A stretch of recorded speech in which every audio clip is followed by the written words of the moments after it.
Okay.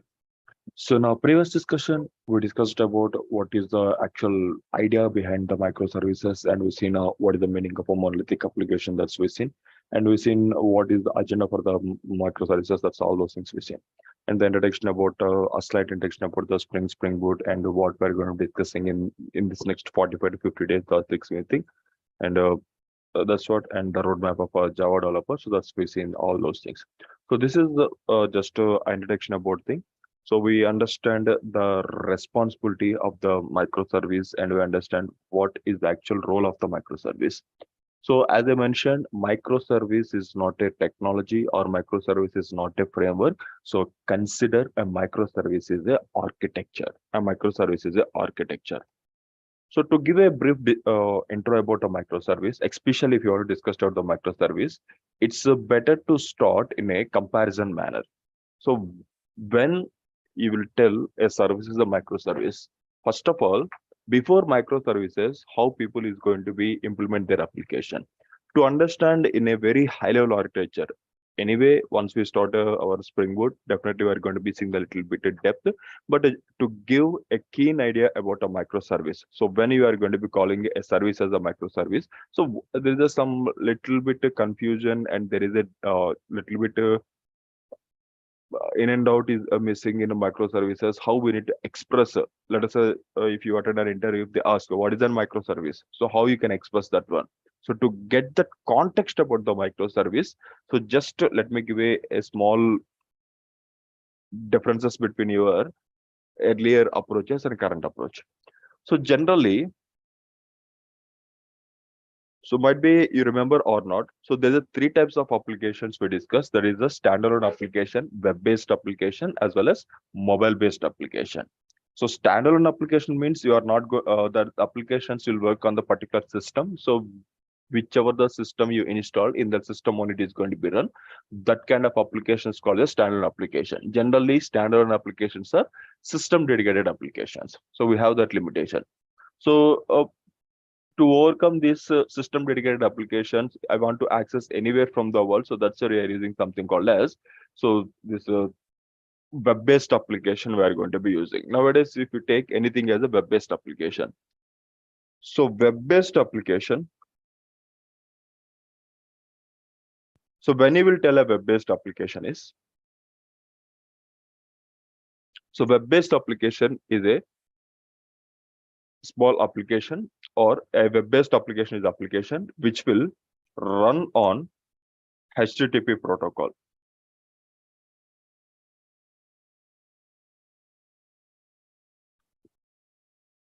Web-based application is going to be run on HTTP protocol, and the data is bounded with the view. So what is the meaning of the statement? So web-based application, if you take a web-based application, these applications will actually work on the context of the browsers, and you can access anywhere from the world. Apparently, these applications, web-based applications, run on a HTTP protocol.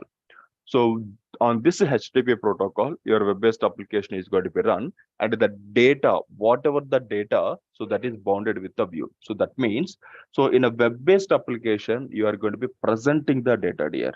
So if you take any web-based application, so you will take some browser. In a browser, you are going to be seeing all the data. So that means you're just presenting the data.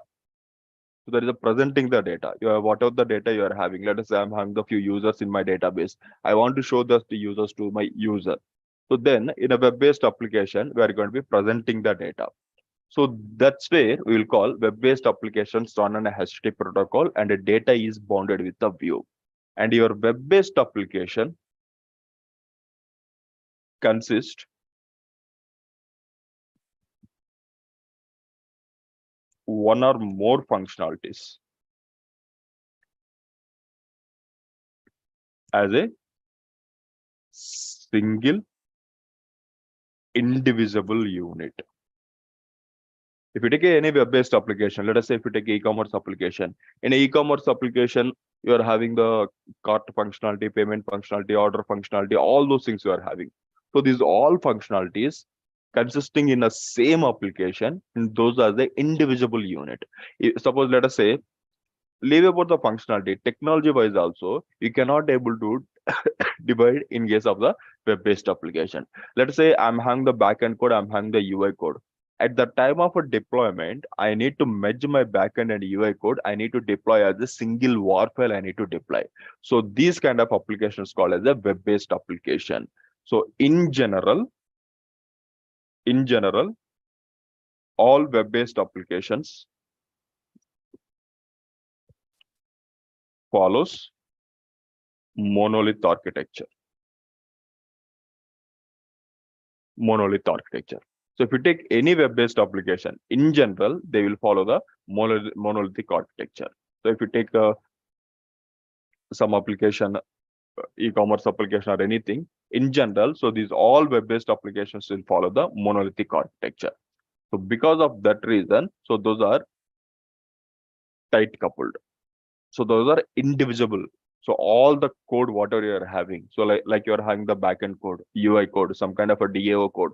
So in the future, you want to integrate something called as a reports code, whatever the code you are having. So everything is going to be binded as a single indivisible unit. So you are going to be deploying this a single indivisible unit in your server. So let us say there's a web-based application. You are packaging entire code as a WAR file.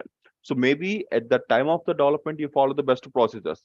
So you develop a DAO, you develop some service layer, you develop some kind of a UI layer. So you did everything. That's fine. That's no issue. At the time, that is only bounded until development only. But coming to the deployment, you are going to be binding all your functionalities as a single indivisible unit. UI, backend, database objects. So if tomorrow if you're having some kind of a configurations, so everything you are going to be binding as a indivisible single piece of unit you are going to be deploying. So this kind of architecture will call as a monolithic architecture. So in generally, every web-based applications follow the monolithic architecture before microservice. So, if you take a web-based application, you can tell web-based application is an application run on HTTP protocol. We can access anywhere from the world. Those kind of applications called as a web-based application. So in web-based application, your data is bounded with a view. So you will not share the data in a web-based application. You can present the data. So those kind of applications called as a web-based applications we will call. And this consists web-based application, one or more functionalities as a indivisible unit. So if you, for example, I developed a UI pages, I developed the backend code, I developed some kind of a DAO, all those things. So if I didn't deploy my UI code, my backend code is meaningless. In a monolithic architecture, everything you are going to be created as a single indivisible unit. So those kind of architecture, if you follow, that kind of application is called as a monolithic application. So development level, you follow the best approaches. You use the MVC architecture, you use the DAO architecture, you use all those things.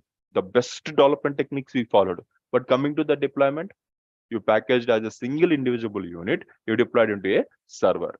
These kind of application, an application which is deployed with a multiple functionalities with a tight coupled nature as an indivisible unit, that kind of application is called as a monolithic application. So in general, every web-based application follow the monolithic architecture. That is a web-based application behavior. So web-based application behavior is a monolithic architecture. So in this web-based application, people actually face some kind of a difficulties. So why? Because in a web-based application, your web-based application will not going to be share the data, they will present the data. If you take any web-based application, they will present the data to the user.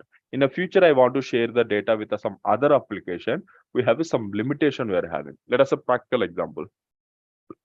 Have you ever purchased anything in Amazon? Some e-commerce application? Yeah. Okay. So if you see,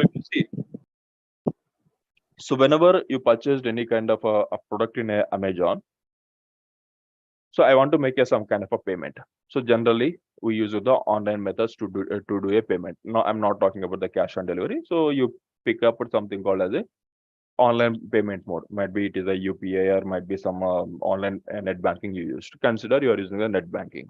Now, so I have some e-commerce application.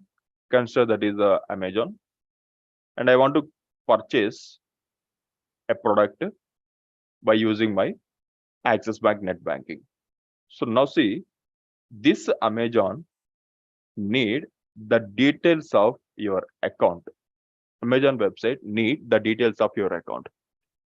So here, two challenges you are having. Let us say this is the Amazon, and consider this is the Axis. For example, I am taking.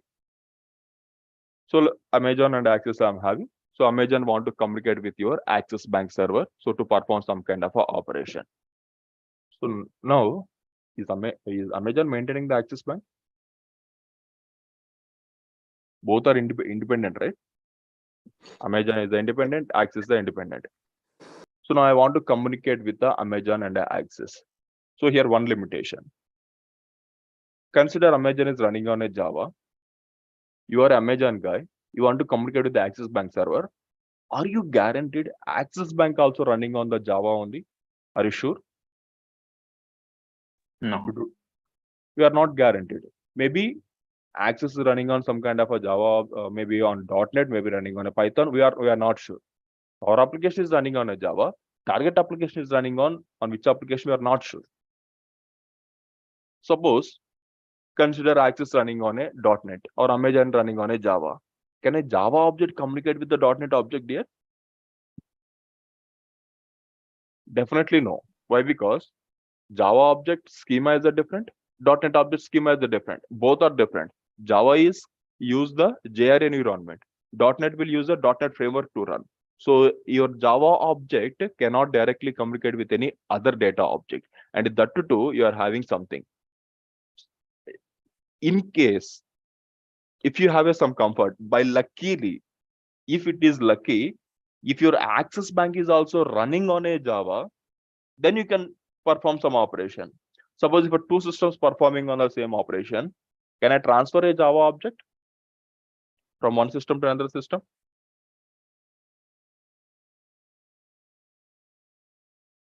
Is it possible to transfer Java object?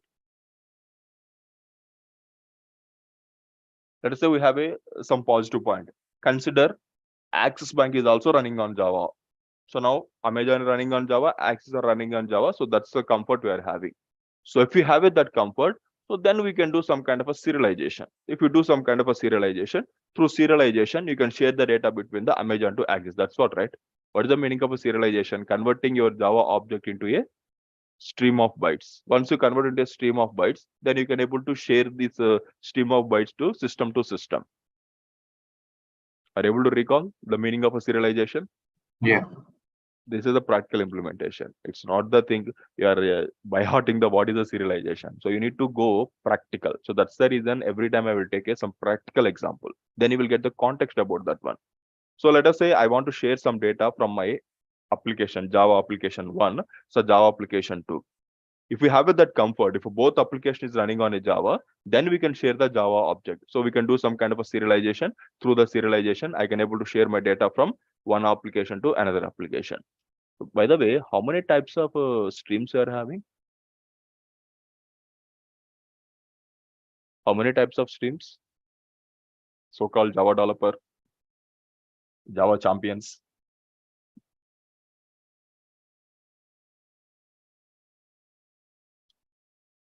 Character stream and a byte stream. Remember? Two types of streams we are having, character streams and a byte streams. So character streams will going to be process your data for stream by stream. But if you see something called as a byte stream, it is going to be process your data byte by byte. So character stream means you can able to process the data only as text documents only, like because it is going to be processed text by text.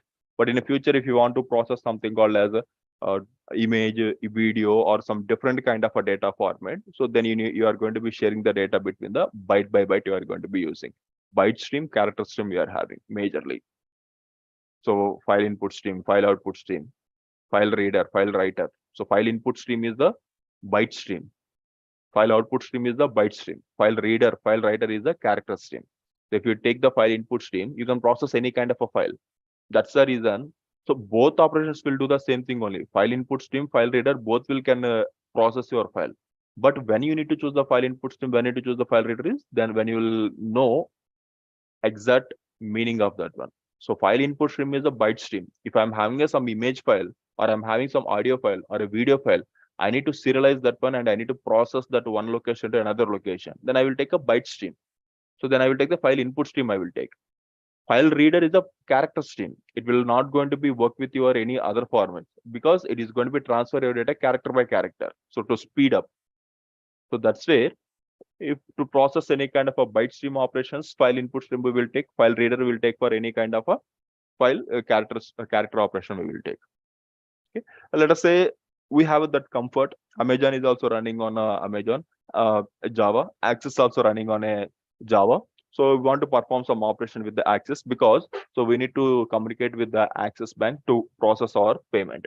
So we will send some kind of a request and that Access bank process and it is going to be perform your operation. So when we have this comfort, if both applications running on a same platform like a Java, then we can use some kind of a serialization technique. Then we can able to share the data between the Amazon and Access. That's okay. But you are not guaranteed, right? If the target system is definitely running on Access or not. So if it is running on some other system, then we cannot able to communicate with one. Then what is the solution? We'll do one thing. We'll ask to the Access Bank, hey, Access Bank, I won't tell with anyone. Please give your database username and password. I will quickly connect and I will perform my operation. I will close that one. Can we ask the Access Bank like that? We'll give a promise also. We'll not share with anyone. Do you think the Access Bank people will going to be accept that one? No. So now two independent systems, I need to share the data between my not guaranteed. So if both applications running on the same platform or both applications not running on the same platform, that's we cannot able to run. So then how we can able to share the data? So that's where people was facing some limitation in the era of the web-based application here. So if two different applications want to communicate, so you are having this challenge. So because if both applications running on the same environment, you don't have any issue. But if that got changed, if both are running on the different kind of environment, we are not guaranteed whether our data is going to be shared or not. So that's where people came into an idea. So here I will give you some solution. So let us say might be a lot of people in our class having a different languages. Maybe some people will speak in Telugu, some people will speak in some English, some people will speak some Marathi, Malayalam, Tamil. Lot of people having a lot of languages. Now, consider this is the one. So let us consider I'm a Telugu guy. So now I know only Telugu. So you guys know your own native languages. But even though we can able to communicate successfully. So how we are able to communicate successfully? Common language, English. So we took some kind of a common language like English and we can able to communicate. Similarly here also, there is some comfort we are having. Suppose if I am having some kind of a Java application, so now we can convert the Java object, whatever we are having, that we can convert into a XML. That will convert into a XML. Whatever the Java object we are having, so that will convert into a XML. So this we will call as a marshalling. So if we do the marshalling of our object, what is the meaning of a marshalling is converting a Java object into a XML, that is called as a marshalling. So now if I convert my Java object into a XML, so this XML can understand by any other application also. Like a .NET, yes, it can understand XML. Python, yes, it can understand XML. So some kind of a Node.js, yes, it can understand XML. So that's how I'm converting my Java object into XML and I'm going to be sharing with the target application. So this is how my data communication is going to be changing. So this is how I'm going to be distributing my data. So if your system is able to distribute your data irrespective of the system, irrespective of the platform, irrespective of the framework, irrespective of the programming language, overcoming all these barriers, if you are able to share the data between one system to another system, that mechanism we will call as a interoperability. To achieve the interoperability, you are taking a media, that media you are taking as the XML. If you performed this operation by using the XML, that's we will call as a SOAP web service, we will call here. SOAP web service we will call. Okay. So to overcome this, we came into the distributed systems we introduced. So earlier we are having a web-based application. What is the challenging in a web-based application? Means web-based applications will not distribute the data, they will just present the data. They will not distribute. Web-based applications will never distribute the data, they will just present the data. Now we have that requirement. We need to distribute the data also, which means we need to share the data between some other applications. Maybe we need to take the data from other applications. So we need to distribute the data between the multiple systems, irrespective of the system. I'm not sure. Maybe Amazon running on a Linux, Access running on some kind of a Windows. So irrespective of the platform, I need to communicate. Maybe Amazon running on a Java, Access running on a .NET. Irrespective of the programming language, I need to communicate. Maybe Amazon using the Spring framework, Access using the .NET framework. Irrespective of the framework, I need to communicate.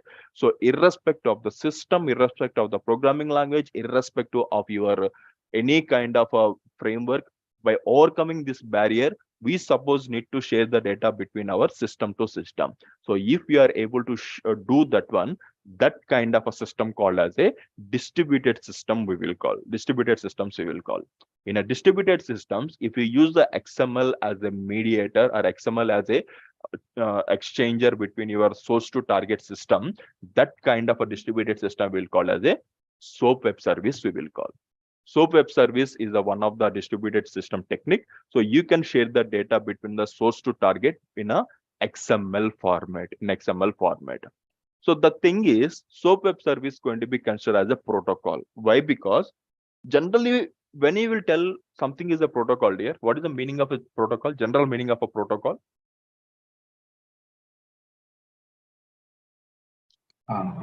Set of rules. Set of instructions. Exactly. Set of rules is the protocol. So here, why we are calling this SOAP web service the protocol is, so this is SOAP web service having something called as schema. It is having there. Schema is nothing but it will follow that set of rules. So that will call as a definition we will call. Schema definition we are having. Schema means that the set of rules. So this SOAP web services will follow something called a schema definition. That is the WSDL file we will call. So whatever the Java object you created and how you want to share that, your SOAP web service will obey this WSDL file. So this WSDL file is a schema. It will have all the set of rules. So this is the method name. So this is how I need to share the data. This is the argument I need to access. This is the data format. So that's how your SOAP web service will follow this WSDL file. If something obeys to some, so that is nothing but it is following a protocol. And that too, in your SOAP web service, apart from XML, you cannot able to use any other data format. So here, your SOAP web service obeying the two rules. First one is must and should it is obeying the WSDL file instructions. Second one is it is following the XML protocol. That's the reason, as because my SOAP web service obeying some set of rules. That's the reason we'll call as a protocol we will call. So protocol means which is going to be sharing the set of functionality only. So that means your SOAP web service is not going to be sharing the data without any other format, only XML format. And it will follow some kind of a schema definition called the WSDL file. All the rules, all the mentioned ever in the WSDL file. So that's what you're going to be following in your SOAP web service. That's the reason SOAP web service is called the protocol. So evolution got changed. People started using these distributed systems, and their requirement is become more and more, and they're expecting some kind of a comfort. So after that, what people introduced is they introduced something called as a REST service. They introduced it here. REST services they introduced. Like a SOAP web service, they introduced the REST web services. So in this REST web services, one good thing is generally people how consider is SOAP means XML, REST means JSON, they will consider. No, there is a lot of difference between the SOAP web service and a REST web service. SOAP web service is a protocol because it will just to only support the data of the XML format only, and it will obey the WSDL file. That is the reason it is a protocol. But coming to the REST web service is a architecture here. REST web service is the architecture. On which basis will take the architecture is, so in a REST web service, the architect of the data is developer choice. Unlike a SOAP web service, so your REST web service will not going to be restrictive. You have to share the data with only XML. You have to follow the WSDL file. So there is nothing like that. In a REST web service, everything is the architecture. How developer will going to be architect, everything is his choice only. So either developer can able to share the data in the format of the XML, either if you developer want to share the data in the form of the JSON, if a developer want to decide to share the data in the form of the string, or if developer want to share the data in the form of the HTML, everything is supported by the REST. So that's the reason REST call as a architecture. Now see, two options in front of you, and that do easy of implementation also. REST web services, so there is a no schema definition or nothing, so you can just simply use this REST web service. You can develop your architecture wise your choice. Now let us say two choices in front of you, dear. So one is you need to strictly follow some kind of a protocol and a little bit effort you need to keep, so that is a SOAP web service. And second one is you have a lot of comfort. Today you are working with the XML data format. Future, if you want to work with the JSON data format, in the later you want to work with the HTML format. So everything was supported. So REST is the architecture. So as a mature developer, will you bond with the single functionality, or would you go to the framework which is offering the multiple functionalities? No, this is my I have a requirement. So I need to share the data. So one application, another application. So both frameworks is going to be support. So which you will going to be take generally? Obviously, we're going to be go for the ease of implementation, which having the multiple functionalities. Okay, so here REST web service is become a popular because of this reason. So initially SOAP web service is going to be played until even now also a lot of projects is going to be using a SOAP web service. But if they have a comfort of using the REST web service, simply they will go for the REST web service. So this REST web service, as because we have a comfort, we can able to share the data between with any data format. So that's the reason REST web service called as a architecture. The architecting of the data is developer hand. So how developer want to architect the data? So he will prepare a API. He want to expose the data in the form of the XML or a JSON or a string format or HTML format or some kind of a list or some kind of a raw data. Or if he want to expose another functionality as a REST API also, yes, he can able to develop. So that's the reason nowadays people more inclined towards the REST web services because of a discomfort. So, but ultimately, this SOAP web service, REST web service, both came into the picture to provide the interoperability. So, interoperability means irrespective of the system, you can able to share the between application data between an application. So that might be not same programming language, but might be not same framework. So irrespective of the system, irrespective of the platform, irrespective of the programming language, irrespective of the framework, if you are able to share the data between the one application to another application, that is called as a interoperability. So in this interoperability, you can achieve the two ways. First one is the SOAP web services, REST web service. So because of the comfort we are using, so everyone nowadays using the REST web service they are going to be using. Okay, so if I want to represent what is actual meaning of a REST web service, or if you a REST web service, or generally people will call REST API also, dear. Both are same only. So slight difference, but both are same only. Consider REST web services or REST API, both are same. So I will call in a shorthand REST API. I'm going to be calling. REST API are going to be called. Okay. So now if I want to judge like a evolution happen in our application. So if you want to tell what is the REST API in a simple terminology, so you can tell REST API is an approach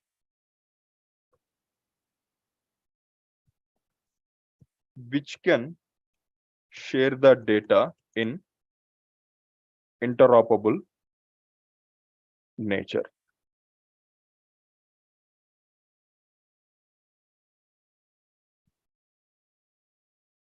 REST API is an approach which we can share the data in interoperable approach. Why I'm calling approach is, so we don't have any kind of a protocols or anything. That's your approach. How you want to share the data in XML format or a JSON format or a string format or HTML format, your choice. So REST API is an approach which we can share the data in a interoperable nature, which may share one or more functionalities.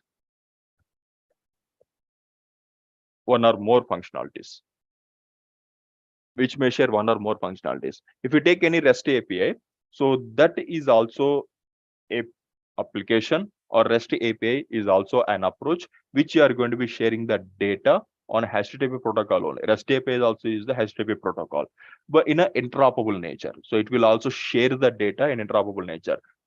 Observe, there is a slight difference between the web-based application and REST API.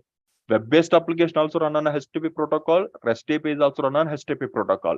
But the thing is, web-based application present the data.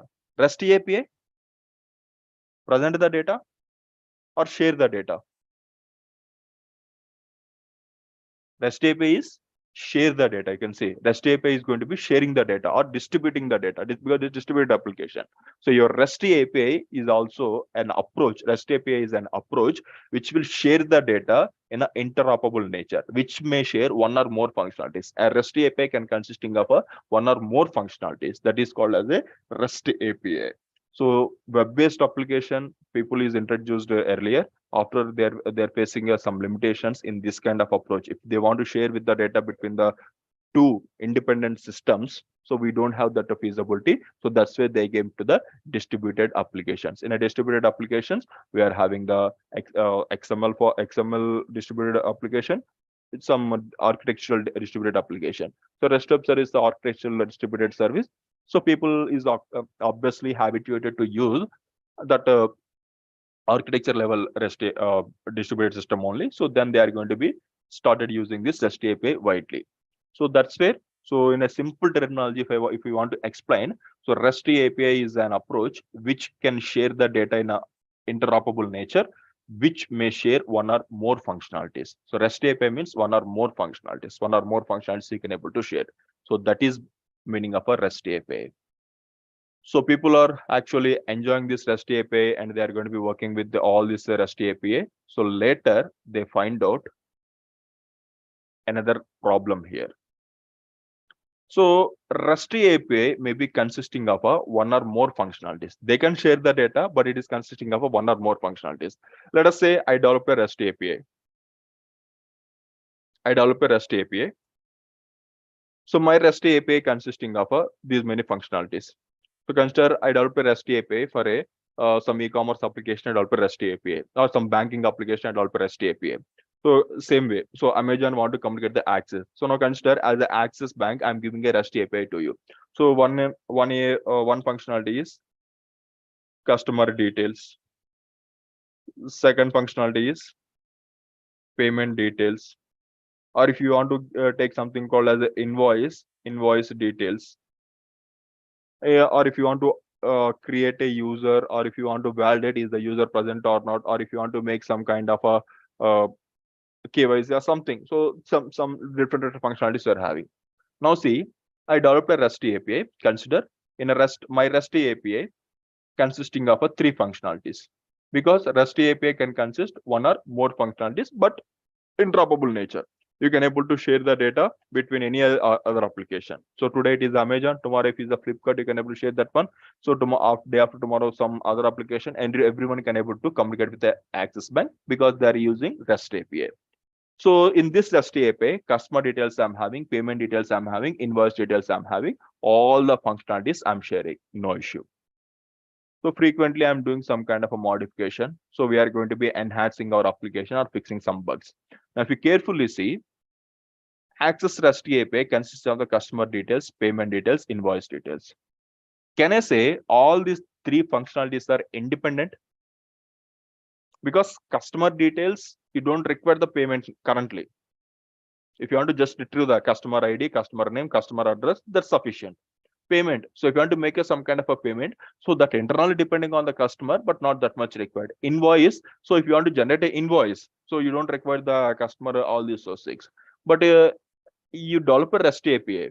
So your REST API can share the data of all three functionalities. No issue on this. So definitely with your REST API, you can share this all three functional details with any other application. Any other application you can able to share. But here coming to this REST API development, as a developer, what you did is you merged all the functionalities you exposed in a single REST API. Customer details, payment details, invoice details, everything you are going to be exposed in a single API. In this scenario, if I want to do some kind of a modification or if I want to do some kind of upgradation of my server, so now I need to down this REST API.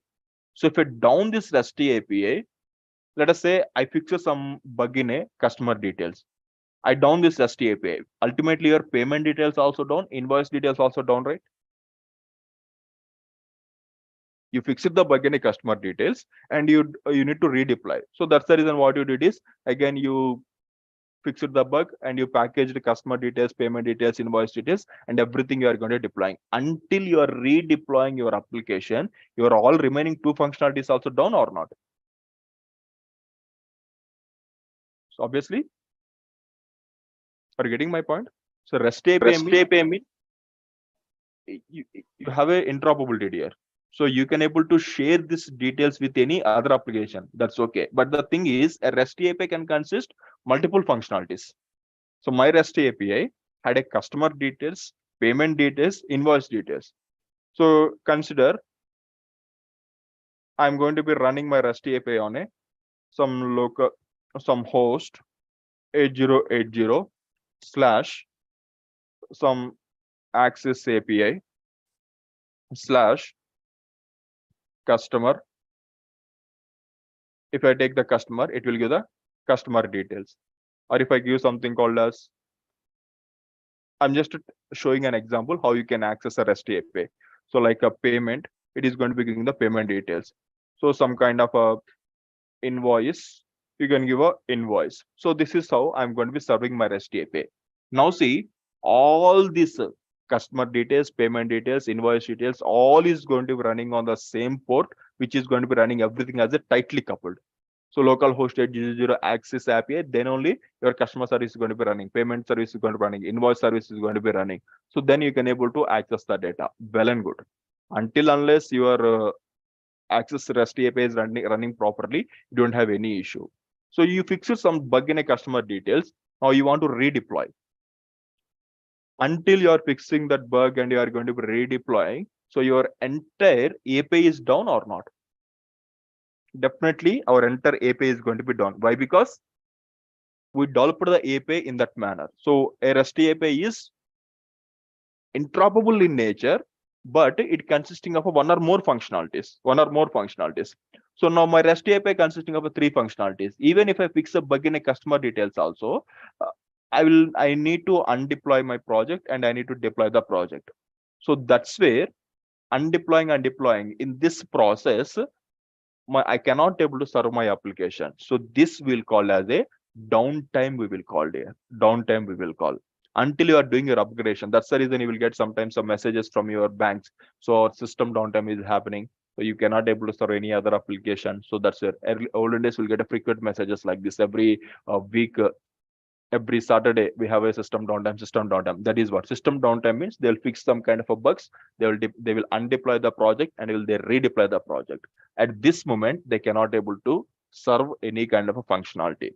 In this scenario, even they are fixing a single bug in a customer detail, my remaining functionality is also getting down. So this leads downtime. This leads a downtime of my application. I'm fixing the bug in a customer details, but my payment detail also down, invoice also down. I'm fixing some bug in a payment detail, remaining 2 customer details and invoices also downtime.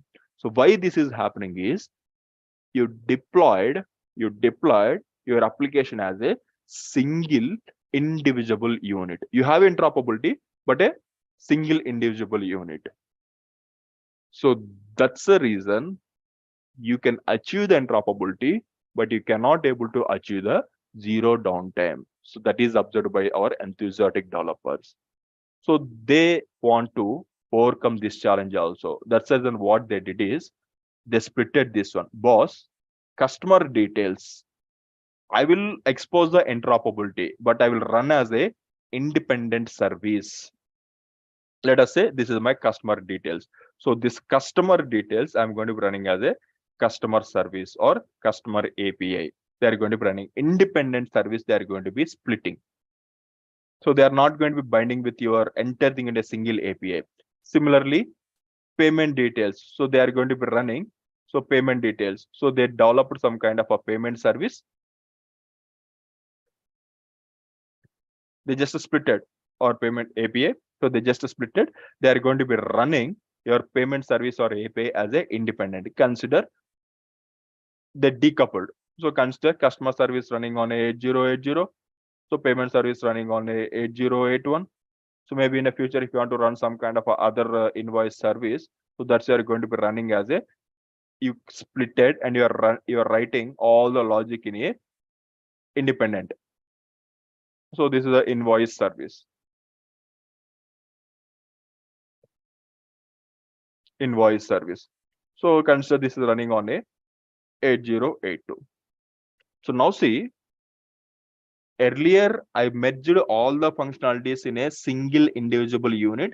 Agree, they are having the interoperable nature. But coming to the deployment, again, I merged everything. I was deployed in a single indivisible unit that leads application downtime. But now what we did is to avoid that kind of a tightly coupling, we are just going to be converting each and every functionality as a single service. Now, if you see customer service, so if I want to explain customer service, how can I explain? A customer service is a small service which had interoperability or not, because we use the REST API mechanism. So REST API mechanism means have interoperability, right? Had interoperability and independent deployment.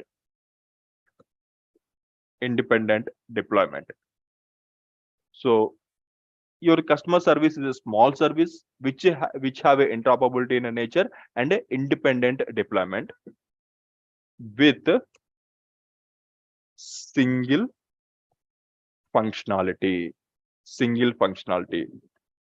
So if you have anything like this, that is a microservice.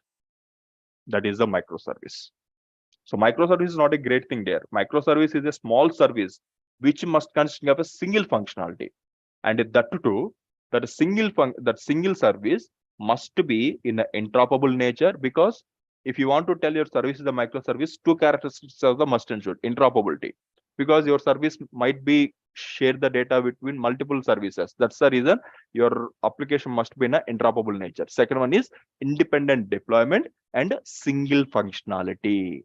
So if you are able to design your service in this format, that is your microservice.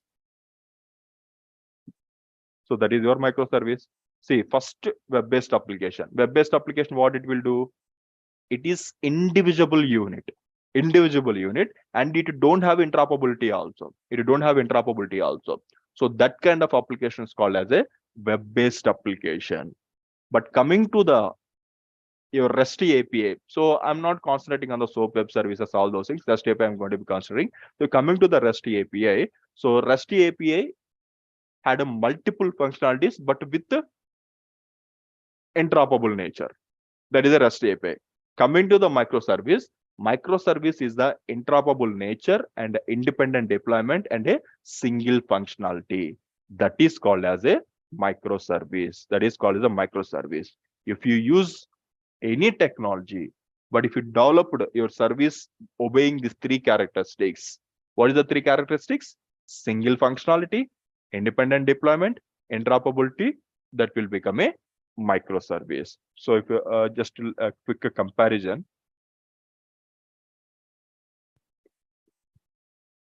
web applications, what web applications do here? Will they able to share the data? So they just multiple functionalities in a single unit. In a single unit. So this is the monolithic approach. Monolithic approach. And you are having the REST API. REST API means a service in interoperable nature with one or more functionalities. That is the REST API. Microservice, service. First one is single functionality and interoperable nature.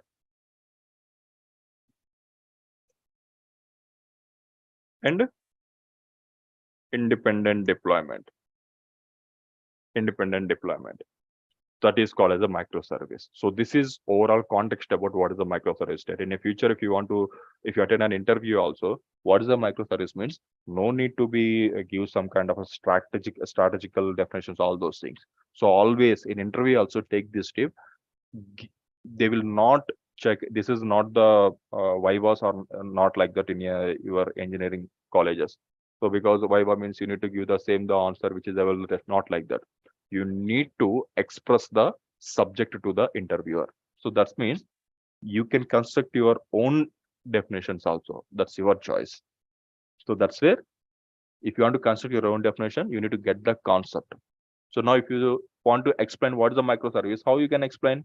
So then you can start from the web application. So if they ask what is a microservice, don't directly start from the microservice. So first to give us some kind of a context, then they will get, okay, so this guy know what is the internals, what is the purpose.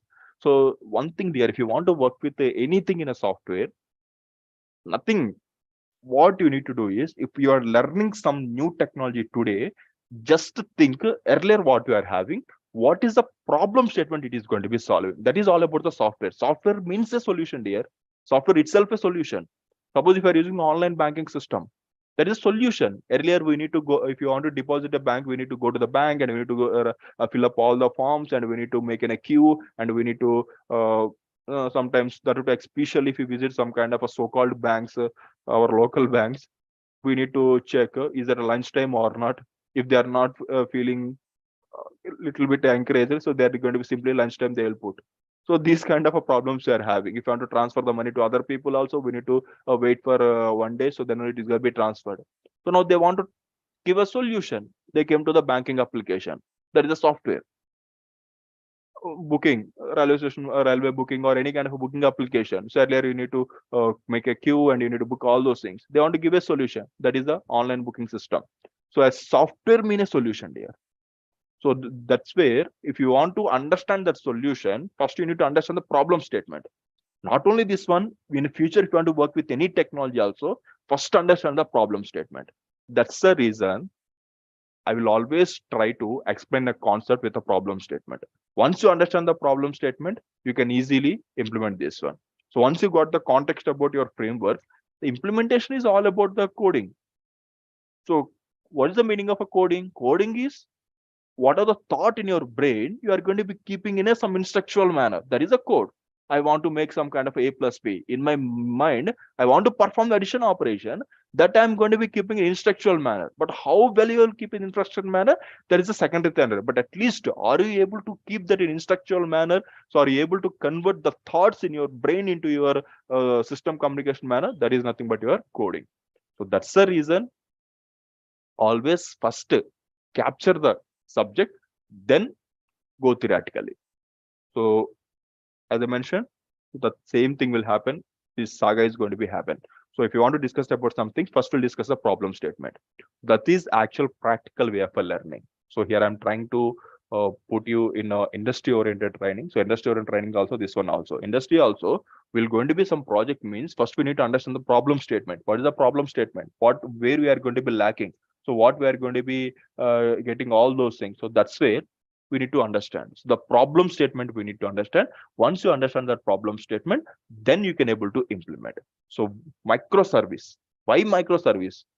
Because if you go for the web-based application consisting of multiple functionalities, web-based applications don't have a capability to distribute the data. They have a capability to present the data.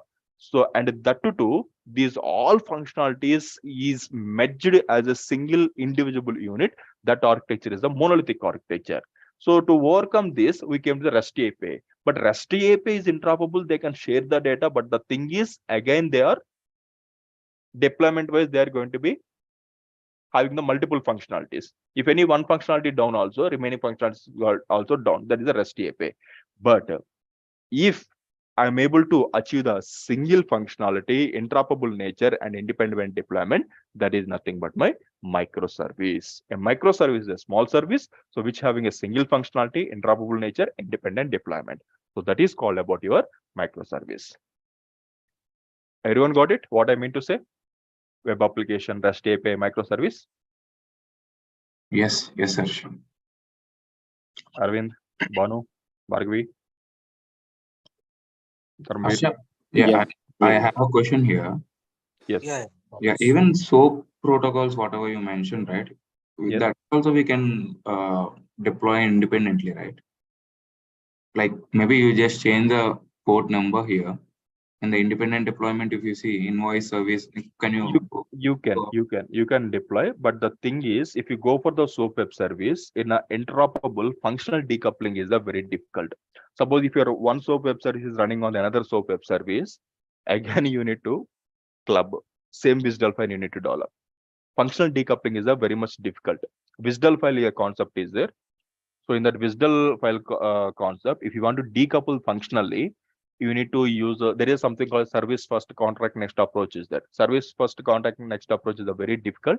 So functional decoupling is not that much easy in a SOAP web service. That's the reason generally people will not going to be develop multiple SOAP web services. So they will develop a single SOAP web services that are going to develop based upon the WSDL file.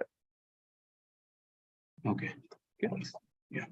So that's the reason people going for the microservice, because more ease of implementation. Okay. Any questions? Yeah, I'm good. Yeah. So that's what. So that is the meaning of a web application, REST API, microservices. So one suggestion from my end here. Anyway, I will share the soft copy. No need to worry. So whenever I'm having some soft copy, that's I'm going to be sharing all those things. And my suggestion, try to maintain a running notes also from your end. So if you thought this is a good point, so just to please note it down. But basically, that will actually help to focus more on the class. So generally, online session, the challenging is first 15 to 30 minutes, everything is okay. But if you are not noted it down, again, you need to start from the. So what is going to be happening? You need to be retrospective. So that's the reason. Please maintaining a running notes, which will actually help you. That I will make sure. And the second thing is, I'm expecting the interactive from your end, interactiveness. So why? Because I don't want to be a newsreader. I don't want to be a newsreader. So I just don't want to today breaking news is the microservice. So this is the headlines. This is the summary. Close it. Not like that. So if you go in interactive manner, so consider it's a kind of both learning each other. That's what. So it's not the thing I'm at in a BTech, you are going to be taking something at a faculty. Those days was gone. Now you are in a professional, matured people. So now you are in a career path. So in a career path, you have to open up yourself. So if you're not opening up yourself, how you can able to give the answers in interview? So it's no need to hesitate. No one is a great, no one is low here. Everyone is the same stream only. Maybe we got some experience. We are here to help you. It's like a helping hand in hand mechanism. So the experience what we got, I'm going to be sharing with you. That's it. Instead of that, nothing great. Maybe the so-called once you got this concept, you guys are going to be having the more context, more way of a learning approach. You are going to improve on this. So because of that reason, there is a no up and no down. So everyone is the same stream only. So we are going to be learning together. That's what. So if you have any questions, so just unmute yourself and you can ask the question. I will always encourage you. So that's So kind of that's a kind of an interactiveness I'm interactiveness I'm expecting. expecting. Ravi, I Ravi, think I you are think having you a are some having a issue some with your issue with mic. your I'm mic. getting a I'm lot of getting a lot echo. of echo. That's the reason That's the reason I'm muting you. muting you. Yeah, I have a doubt. Yep. Uh, in the place of microservice, we can use multiple REST APIs. Right? That is not That is not microservice. microservice. Microservice is nothing but a Microservice multiple but a REST multiple APIs, REST APIs, which is a Okay. single which is a single functionality. functionality. Okay. So, sir, how will we secure our data in microservices architecture? How will? We'll secure our data in microservices architecture. That is what our course, right? 45 to 50 days. That is what we are going to be discussing. Step by step. So we are in at the initial stage only. So we are having a lot of things. So first you need to understand how you can develop a REST API, how it is a microservice development. So later you will see how the data consumption will happen, how the data producing will happen. Then microservice communications are having, then authentication, authorizations, deployment. So step by step we will go. Yeah, sure. Okay. So this is all about the intro about a microservice and what the actual core concept of the microservice. So this is the main. So now to work with the microservice, so what is the Spring Boot necessity and how we are going to work in the Spring Boot? So the actual Spring Boot we are going to be starting tomorrow. So what is the plan and what are the concepts I'm going to discussing about the Spring and why Spring Boot is the best suitable for the microservice and to learn the Spring Boot, do you require any prerequisites or is how or a plan of learning curve? So that's I'm going to discussing on it tomorrow session. Okay. Thank you. Have a good day. Any questions before winding up? Harsha, one quick question. So are you going to cover Spring Cloud in this course? Yes. Okay. Thanks. So I think is it about a is deployment? Is it about cloud No. deployment? No. Deployment we are using a Docker. Spring Cloud is all along are different, so which will solve your microservice communication problems. So Spring Cloud is not a single thing. Spring Cloud is a collection of libraries. So this is a Spring Cloud. So in a Spring Cloud, you are having the discovery servers, you are having API gateways, you are having fault tolerance, you are having accelerators, you are having tracing, you are having. So everything will come to the Spring Cloud. So you will get the context. So once we jump into the Spring, so then you can understand. And I have one more question. So the web-based application you mentioned right on the bottom. Right. So what was the representation, like data representation? Like the SOAP one is like XML, REST API, we have, string, JSON, raw data. What about web applications? HTML. HTML. Yeah. They are presenting the data, right? Web-based application means. Okay, is it about the same one what we see, right? HTML, CSS, JavaScript using what. yeah, same one. Got it. Thanks.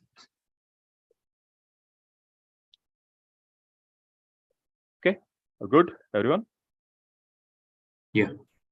Okay, so everything will going to be drive like this only, dear. So I will always try to encourage to interaction and a practical session. Believe me, we'll see the ground. Everything will do everything will see in deeply practically. So I will directly compare with the industry. So in industry, this is what going to be happen. So in a project you need to implement. So this is how. So everything is going to be leading in an industry manner. Okay. So the thing is, it's not the thing there. So what major people making a mistake is, I think this is the time I need to tell. So first, you need to step into an industry. The thing is, in industry, for example, if you're having the Java, in a Java, I'm having the 200 packages, 230 packages I'm having. I don't need to aware about all these 230 packages. Hardly you need to aware the 50 packages that is sufficient to fulfill your entire project. So unnecessarily, if you keep the learning the 200 packages, that will never use in your lifetime, and that is unnecessary waste of time. So that's the reason people is going to be contradicting the more unnecessary time on that unnecessary topics. whatever industry is going to be expecting and what where you are going to be using, what is the major focused area. If you focus that one in time, you can able to complete and as quick as you can able to step into the industry. So let us say the one functionality a plus b is equal to something I just explained. So one example is sufficient. Properly, thoroughly, if you learn that one, if you do one example, that is sufficient. If you do the 10 examples also, let us say 2 plus 3, 5 plus 5, 7 plus 7. Functionality is the same only, 10 examples you mentioned. Then what is the use? That will become a by hearting. So one example with a thorough example, if you do that one, that will actually save your time also. That's what we're trying to fit here. So a lot of people got the question. So 90 days and 45 days is 45 to 50 days. So what about remaining 30 days means this is what.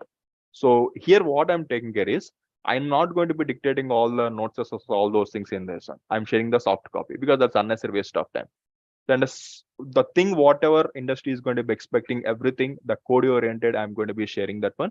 So the unnecessary, this kind of a thing, like as a Java developer, what you need to know. So that's I'm going to be taking care about this. So we're going to be seeing the thoroughly, which are almost as a 4 years experience guy, whatever you need, that's I'm going to be taking care. Not only developer level, architecture level, what you should aware, that is also I'm going to take care about this. You no need to be worry about is there any concept is going to missing all those things. So that's not the thing I'm going to be taking care. So how I'm going to be compensating remaining timing is, so is there any kind of a topics is there? I'm going to be conducting in a long sessions. Might be 1.5 hours to 2 hours. That weekends I'm going to be conducting. That's how I'm going to that's how I'm going to be compensating the time. So even if I spend the 90 days also, the thing is, one concept explaining the 10 examples, I can explain the same concept. Tomorrow also same theory, day after tomorrow also same theory. So 1 week I can prolong. The thing is unnecessarily waste of time. So nowadays the everything is that most fascinating thing is you need to wisely use that time. So learning about the concept is important, but practicing 100 examples doesn't make any sense. Conceptual learning, you need to be habituated. As of now, almost 10 plus 2 plus 4, 16 years you habituated for the academic learning, that all about the theoretical learning. But at least now try to go for the conceptual learning. Conceptual learning means learn the concept. Example is your choice. So what are the example? One example you can do that is going to be help to you understand the concept. First, get the concept. So that's where in a conceptual learning, you can save the time, all those things. So everything is going to be a different kind of a strategies. So it's not the thing, everything you are going to be learning in the same pattern. For example, social studies, you need to read. Mathematics, you need to practice. Everything will have their own kind of a strategy. Here you need to apply the strategy of the conceptual learning. If it is a Spring or Spring Boot or any kind of a technical things, you need to apply the strategy of the conceptual learning. So software means a conceptual. If you got that concept, nothing is there. For example, I'm working with the, let us say, some kind of a data structure, list and a set. When you need to use the list, when you use the set, you need to get the concept. I want to accept the duplicates list I'm going to be using. I don't want to accept the set. I'm using something called as a set. It's all about the conceptual learning. Here you need to apply the strategy of the conceptual learning, not the academic learning. So only one example is sufficient. List, adding the multiple elements.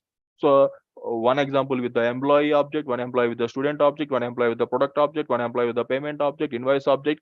We can go on with the 1 week also. But ultimately, I can proudly tell we spent the 1 year to learn the list only. What you will learn 1 year? The same concept only 10 examples. That doesn't make any sense. So this is the time you have to be habituated for the conceptual learning. So that's I'm going to be taking care. So believe me, the 4 years experience guy, what is the concepts, what is the knowledge, I'm going to be sharing with you.